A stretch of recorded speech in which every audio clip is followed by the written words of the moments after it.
एक गीत लिखत बाड़ी हम तुहरे बड़ाई में।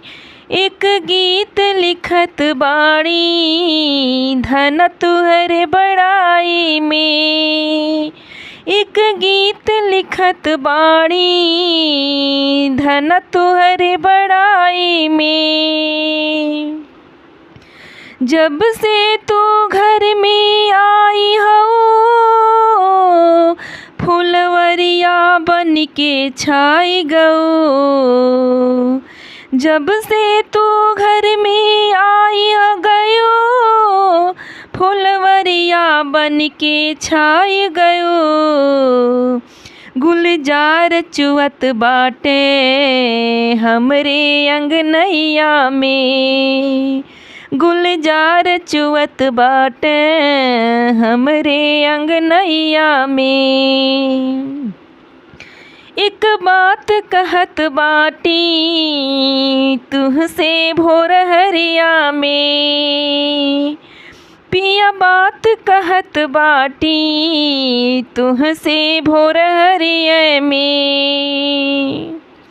इतना हमका भाव दिया इतना हमसे ना चाह करा।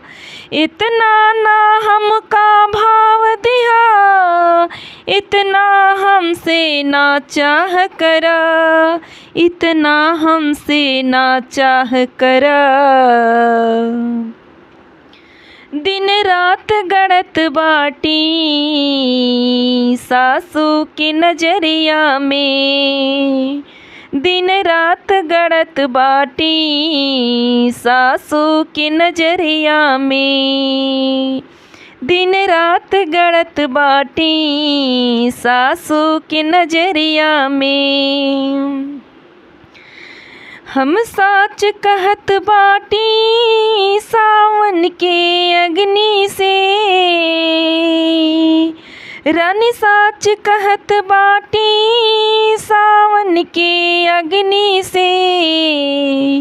घर के इज्जत बाड़ो और घर लक्ष्मी होती है पत्नी।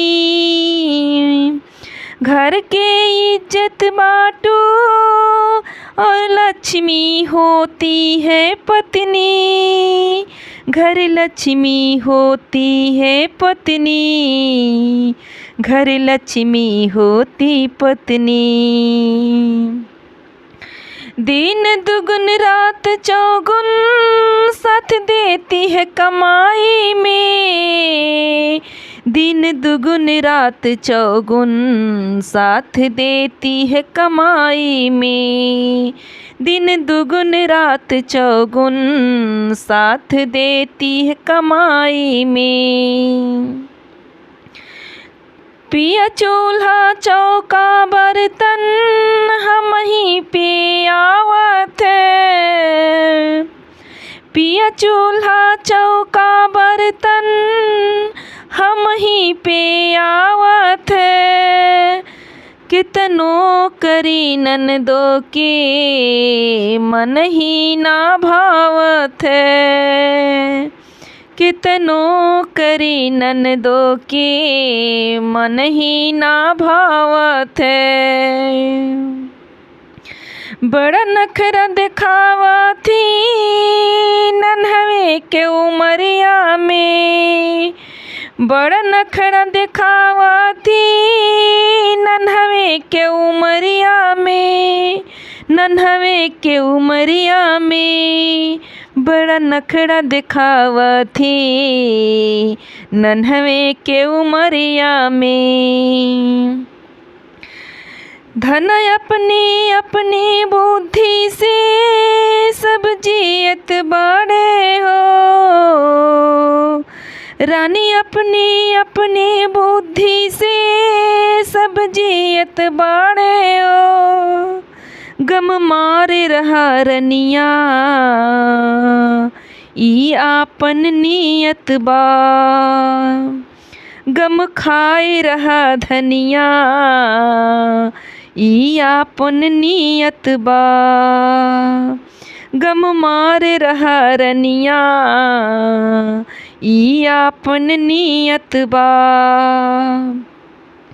अनबन ना होए पावे भाई से भाई में, अनबन ना होए पावे भाई से भाई में, अनबन न होए पावे भाई से भाई में।